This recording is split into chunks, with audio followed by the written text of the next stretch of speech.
ప్రభు అయిన యేసుక్రీస్తుల వారి ప్రశస్తమైన నామంలో ఈ ఉదయకాలం షార్ట్ వీడియో చూస్తున్న మీ అందరికీ కూడా శుభములు, వందనాలు తెలియజేస్తూ ఉన్నాను. దేవుని వాక్యం చదువుకుందామండి. పరిశుద్ధ గ్రంథంలో నుండి నిర్గమకాండము 20వ అధ్యాయం 3-4 వచనాలు చదువుకుందాం. నేను తప్ప వేరొక దేవుడు నీకు ఉండకూడదు.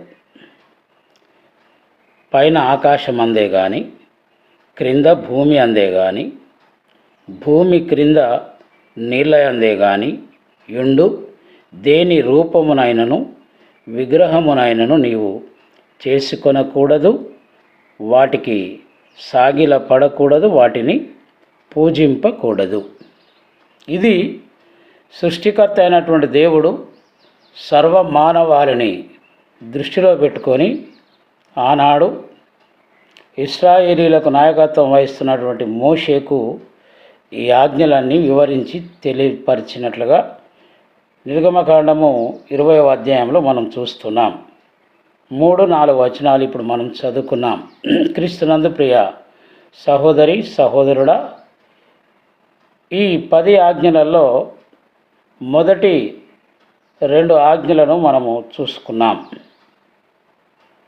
కాబట్టి సృష్టికర్త అయినటువంటి దేవుడు సర్వమానవారిని దృష్టిలో పెట్టుకొని వారి శ్రేయస్సును, వారి క్షేమాన్ని దృష్టిలో పెట్టుకొని ఆయన ఈ ఆజ్ఞలను వివరించి తెలియపరిచినట్లుగా మనం చూస్తూ ఉంటున్నాం.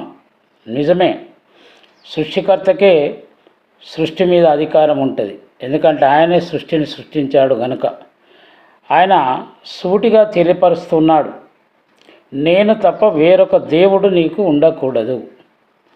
ఈ సృష్టికర్తను మనము తెలుసుకోవాలి. ఆ సృష్టికర్తయే ఆనాడు యెహోవా దేవుడు అని పిలువబడినట్లుగా చూస్తున్నాం.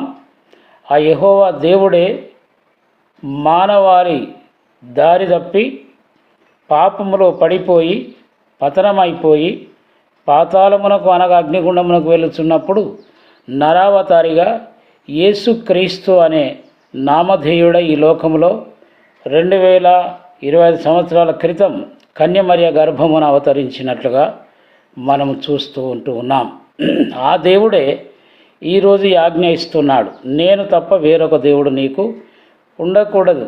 కాబట్టి యేసుక్రీస్తునే దేవుడుగా గ్రహించి గమనించి గుర్తించి ఆయనే పూజించుదాం, ఆయన్నే వేడుకుందాం, ఆయన్నే ఘనపరచుదాం.